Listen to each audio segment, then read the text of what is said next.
off talking about the system that we have that purifies the air. It's called Active Pure Technology, and it's a surface and air cleaner. So if you want to look that up online, um, that company makes several models, but the one that I have is called Active Pure Pro, and it's actually one that is used for commercial spaces. It can clean up to 3,000 square feet. So I have two of these units. So if you want to look at that technology just for uh, information, you can kind of look it up. What I understand is the technology was first developed NASA, I guess, for the astronauts, for the purification of the air inside the cabin. So they use that technology to help clean the air and the bacteria and mold and whatever's in the air, and it destroys it. So it leaves the air cleaner and healthier. So just something. Like I said, it's interesting who uses this. I think some of the sports clubs use it. Dentists and optometrists use it in their gathering in their lobby when people come for their appointments.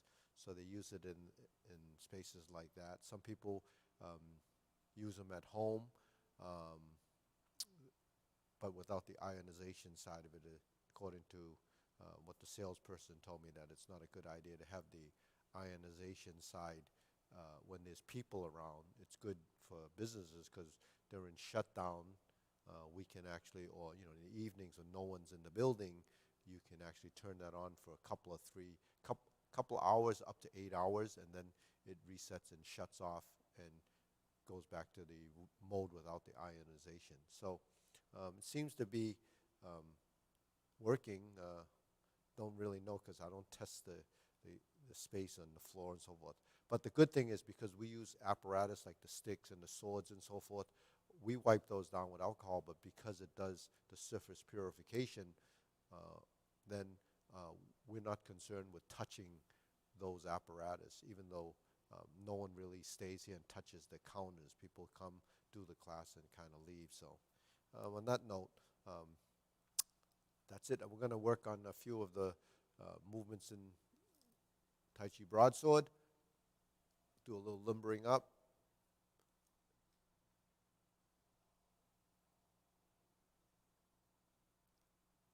A few side bends.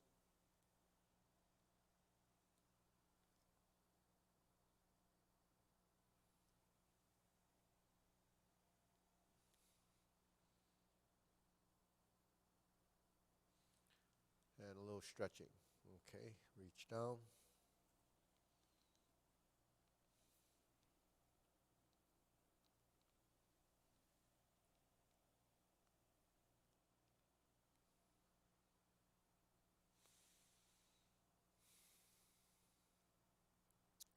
Hands up, reach down. 1, 2, 3. 1, 2, 3. 1, 2, 3. Center, inhale and exhale. Okay, hands up, reach down. 1, 2, 3. 1, 2, 3. 1, 2, 3. Center, inhale, exhale. Okay, a few circles here. Let's go. And then the other way. Okay, good. Now we switch to hands. Okay, so in the form, we capture the sword in this hand and we go to the front, to the side, and to the side. Uppercut to neutral, flip it over, poke, turn your shoulders, come up, come up, come up. Let's turn, let's poke, let's flip, go out, come back to center, switch to hands. So essentially those are the motions that we have as a pattern. Everything that we do is patterns. It seems like humans like to learn things in certain patterns because then you learn and you develop a consistency of what you're doing. It doesn't matter if it's a sword, it could be a kitchen knife because you're doing cooking, it could be stirring your pot, it could be stir frying, it could be using um, a wok or a frying pan. So everyone has their different skills with utensils, an apparatus, a utensil. What we're doing is we're maneuvering through space, doing something that has functionality. So we learn to do things over time. I mean, um, from the day you're on your feet and starting to learn different things, you just learn to build things. Look at little kids, they go to the beach and they pick up sand and water and they mix it and they start to make all these different sand sculptures. I mean, not really sculptures, but they can take a bucket of sand and flip it over and you can create a shape and mold. You learn how to do these things, and that molding and shaping, you're doing that when you bake a cookie or a muffin or a cake. You learn how to do things, and you learn how to do things efficiently and accurately. How do you take sort of a cake and drop it over a plate so it doesn't like fall off the edges? There's a strategy. Maybe the first few times you're going to miss. So when we do this, the first few times you might not find your center. The first few times you may not find horizontal. I think it's horizontal. You don't find the obliques because the oblique line is really the 45 cross hand position. If my hands are crossed like this, I'm going to find the 45. If my hands are out in the 45 like this, I'm going to find the 45. It's really skeletal structure positioning, which is really what muscle memory is. Muscle memory is the muscles controlling the joint angle of the skeleton, and then execution is the action. One side has to contract, the other side has to relax, and the more skillful that is the more refined that detail is in creating that action, and that is a little bit more complex than going from this to this without any control of the joints. So I could go like this, I could go like this, and the elbow could be in the wrong position. I could go like this, it's in the wrong space. So all of this happens as you work with something like this and dial in the space, the direction, and it coincidentally happens that the posture and coordination will create those lines. And because you're doing this and with other apparatus, you're using the same skeleton and you're using the same sort of spatial awareness. So you do the empty hand form, you do all those building blocks to learn how to move efficiently, correctly, accurately, and it's all done through sort of a mind-body understanding. So what the mind interprets and understands from listening to what I'm telling you actually will translate information to the body, and the body will capture it and start to do that in phases as those neurons or motor neurons start to kind of build these sequences and these events. So it is an event. I mean, an event happens at a certain time and space. So when we do these movements, you have to do it consistently, even though you think it might be wrong in the beginning. Eventually, it kind of clicks where the visual side and the audio side come together, and then the body starts to understand. So it doesn't happen immediately. In fact, if you don't do it, it goes away. So that's what we're trying to develop and learn as an understanding. Don't know why I have my glasses on. No wonder I can't. Actually, long distance viewing, when I have glasses on, it gets a little wavy. So anyways, so when we start off, there's preparation, and here's just like strum the lute. And then we go forward, we can sit back and turn. Now the diagonal flying or the spreading of the hand is called splitting. So when we split the hands and then we merge the hands to center, we create the grass, the sparrow's tail. Now this hand, the secondary hand, has to move in conjunction with the other side, so they complement each other. And you set up to do the next movement, which is brush, like the brush knee. I say like because it has a similar pattern, but it's not exactly how you might do it in the fist form. But it has the same stroke for the brush, and it has the same push. Not exactly, because in this instance, my hand is like this. In brush knee, it's like this. But what's the same is the torso, the shoulder line, and the stroke around.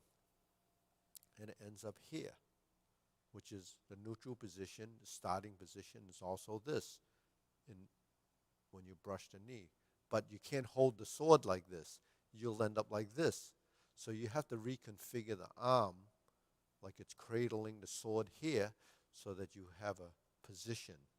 So if you didn't do the sword, you wouldn't know this position unless you were holding a rifle, which is similar to this position. I don't have a rifle, so this is the only experience that I have that would be holding and gripping the sword like this.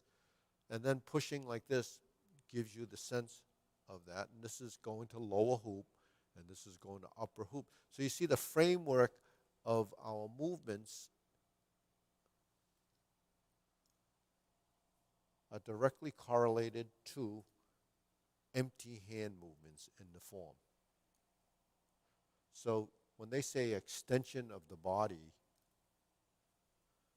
that's what an extension of the body is, because the body form creates a position, and the alignment of the movement in direction is actually what becomes accuracy of movement. So when we go up and we flip and step out and poke, and we slice around like this over the head, and we poke down as we drop the weight forward, and then we're there so we can move this foot. And we don't really stay there. We move to this position, and then we shift, and we kick up, and then we flip again, and then we poke down. So while that's a sequence of the form, the pieces inside that series of movements are pretty common. There's a lot of movements that are repeated, they're redundant, so it gives you a sense of an idea that because you're doing it so many times through the form, eventually your body starts to recognize, and then you get a sense of knowing the consistency of that action. The vertical uppercut, the vertical down stroke, the horizontal stroke to the left or right, depending on which way you're going. It's really that. Now, it can be horizontal, but then you have the angular slices. So the only difference in changing the horizontal angular slice is your shoulder angle. The shoulder angle where the arm is like this, or when it turns, it's like this. And then if you go like this, it can go up, but we actually don't have upward movement like this. In the straight sword, we have an upward movement like that. Actually, on the left side, this movement, we don't really have cutting up like that. We do have this movement and then this movement, but it doesn't slice up per se like that. But it doesn't mean that that movement doesn't exist in any of the other things that we do. There's movements like this, which is deep breathing that goes like this. But we don't deep breathe like this. So what changes the direction of that motion is the torso. So if you fold it over like this, we have movements actually that do that. So that's because now your body has changed into another plane of motion and doesn't change the action of the body really though. So that's where consistency in movement and space and awareness come into play. and you just have to kind of track it. But a lot of those movements, you can't see it because you're looking there, you're looking down here, and you don't see, you don't have the perspective immediately until you get more familiar with the multi-dimensions that we move in. All right, let's go through the sequence. So we start off with our feet in a parallel shoulder width position, and we begin.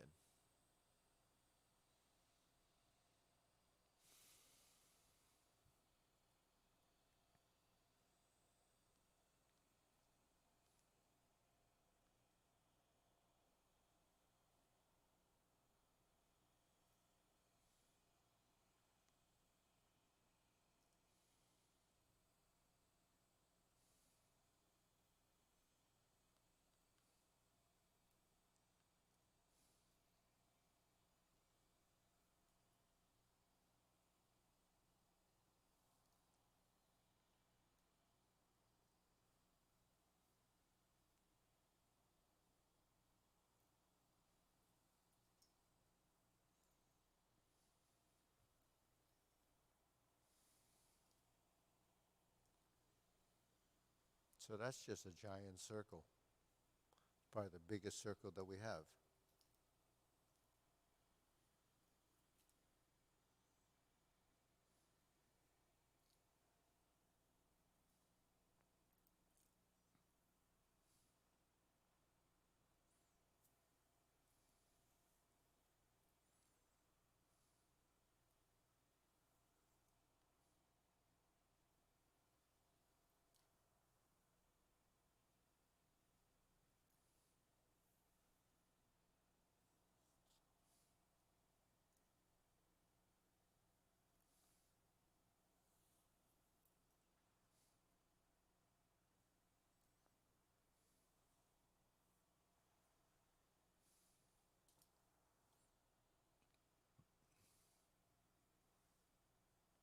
Knee up, heel out, push forward. That gets you in the right position to slice around. And then we do the two legs of the form that are kind of similar in sequence.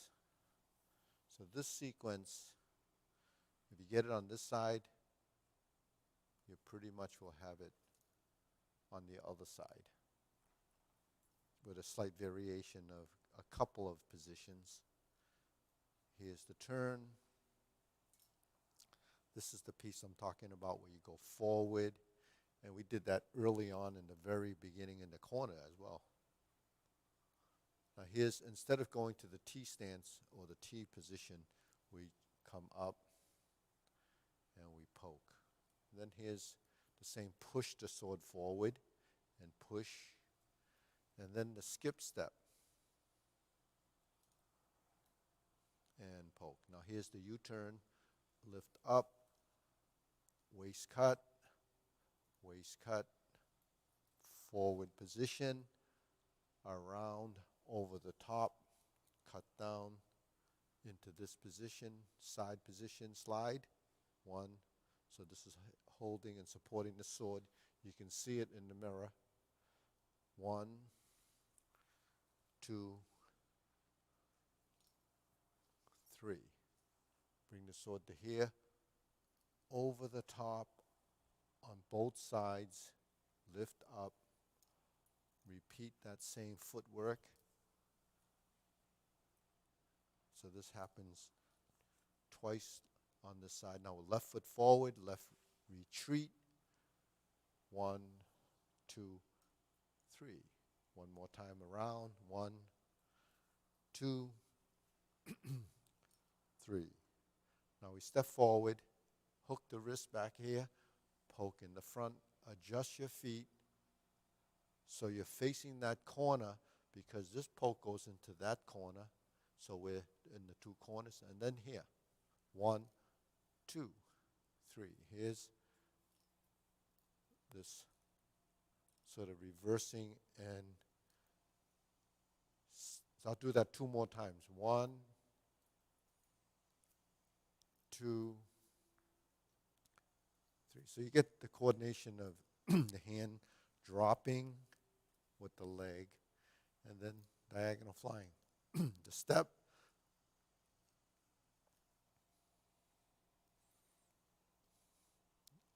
Going down, sitting back, switch your feet. 1, 2, 3, push forward, and here's that slice toward the throat or the neck, so it's slightly angled, and then we're here,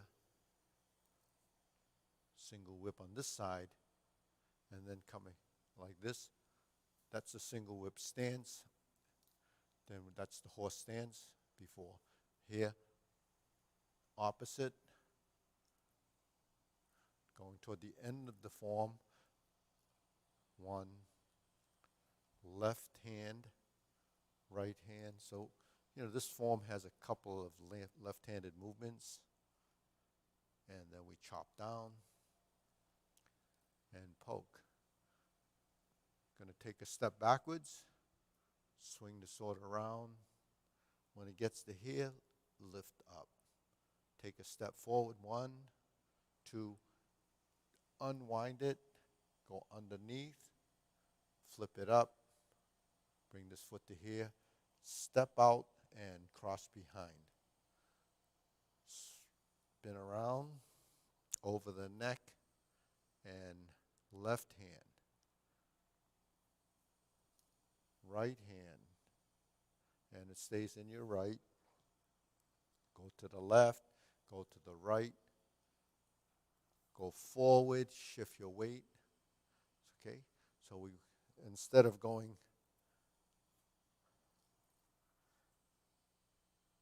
back to that position that we have, we do it in the middle of the form, we do a brush and a closing with a chop.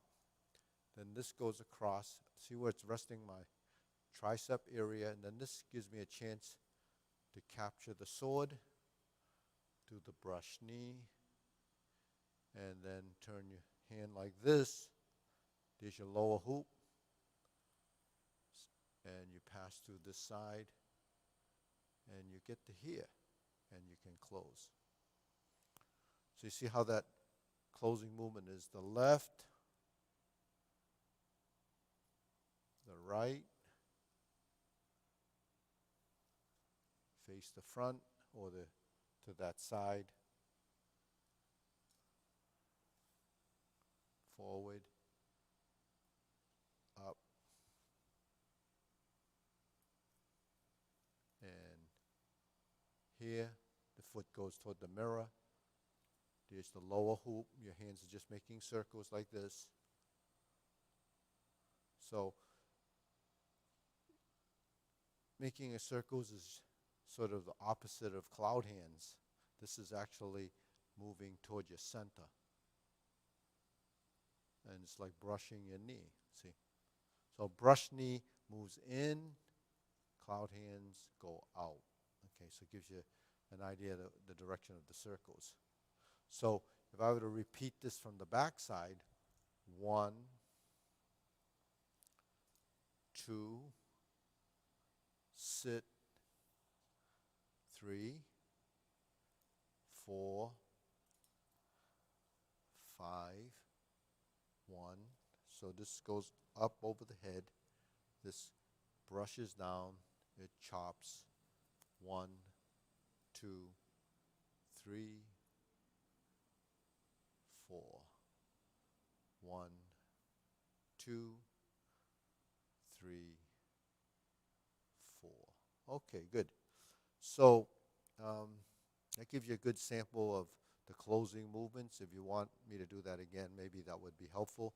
So we came off the form and we ended up in this left-handed position. Okay, and we switch the hand, and we go to a diagonal flying. Okay, let's try that again.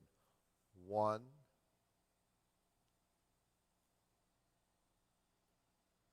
2. Let's go inside here, and then adjust this foot.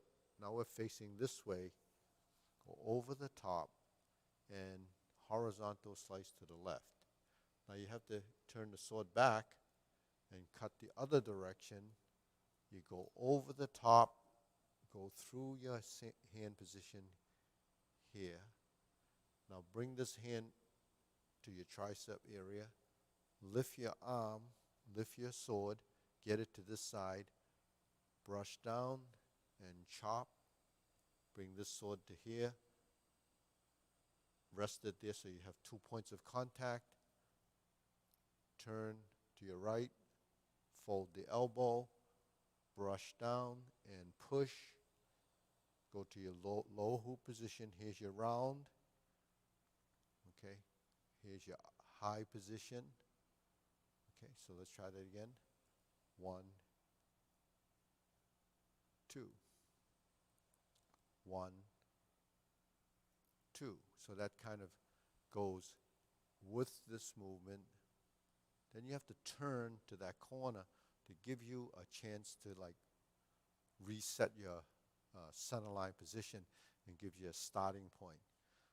So, as you progress and you've memorized the sequence, then you work toward improving your execution and your spatial awareness, because I talk about the center line and the corners as the range of motion, but because the sword travels and it's longer and you have to cover a pretty vast amount of space that's wrapping around you, because this apparatus doesn't just go to there.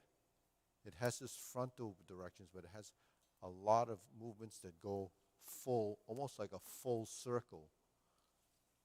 Now, this is a full circle. That's what we're doing, is creating, because, just like our head, we can't actually turn the head completely in 180 degrees and see the back. So the only way we can do that is to turn our body. So how we do that is to create the motion from combining different components. So we're gonna slice out, and we want to create a full circle here, and then break it here, because you can't actually take it over there unless you turn around to here. And that's not what we do in the form in many instances, because we're not dealing with more than 180 degrees typically. So we go to here and we go to here. When I go like this, I'm here, but then I can turn a little bit more. So it goes to the back 45, and then it goes to this 45, and then you have this fullness of that line. So when you circle around, you always have to cut beyond your side to make your turn. When you get to here, and you get to, so if you just cut to here, it's not enough. So you have to cut to here, and then increase that little bit of range by turning of your torso. So this is, just food for thought, so you can understand that when you see that movement, should it stop here, should it stop there? You can increase the range of motion by increasing or adding a bit of a component there, which is really turning your shoulder, or in this instance, you're here. So you can turn, and turn, because your spine actually allows you. So a little bit of waist, a little bit of spine, a little bit of hip. That summation of those components will give you a combined increased range of motion. So that's, again, because movement is tied to learning and it's a motor skill. If the back and the hips and the components I just mentioned, the spine doesn't know how to turn because of what? What is the conflict? Tension and the lack of actually that little bit of a motor skill programming that says this has to happen as well. So you might do the twisting in some places, but it doesn't happen there. So what you have to do is realize that, and then you have to add that little bit of practice into the motion, so that your body starts to learn it, and then it starts to build that, bunch of, motor neurons, I guess, to create that motion. And when that happens, then your body starts to recognize it. So recognition, assimilation, all these ideas have to be included in your learning, because the visual learning is stage one or step one, because that's, you could do that without even moving. You can just watch and watch and watch. And in fact, it's a good thing to watch over and over again when you're learning sequences, because it registers images more complete than seeing it a first time. So by seeing, things over and over again, then over time, you start to capture more of the technique, and maybe things that you missed the first time, and which foot is forward, which foot is moving first, where's the weight go, which arm initiates the motion. There's so many things that you have to pick up on to capture the look and the execution. It's totally part of the learning process, and the intelligence you build in the body has to be supported by everything that you're taking in, whether it's visual, audio. And the audio, you have the principles, the concept, and maybe a metaphor that will give you an interpretation of what the thought was, because everything is subjected to some kind of interpretation or some kind of analysis of motion. So you have to look at it and look at it and look at it, and then see if what you think and what you're doing is the same. And a lot of times you say, oh, I didn't know that. That's not how I was doing it. So these are all questions that have to be answered, inside your own head, in fact, because, that's part of learning. And when you answer it inside there, you'll actually begin to understand what you're seeing and hearing. So hopefully that's helpful, and moving forward, we still have to work this into those evening schedules. It's not going to be absolutely smooth in the beginning, but we'll have to just kind of work it through until everything is working right. All right, on that note, see you next time.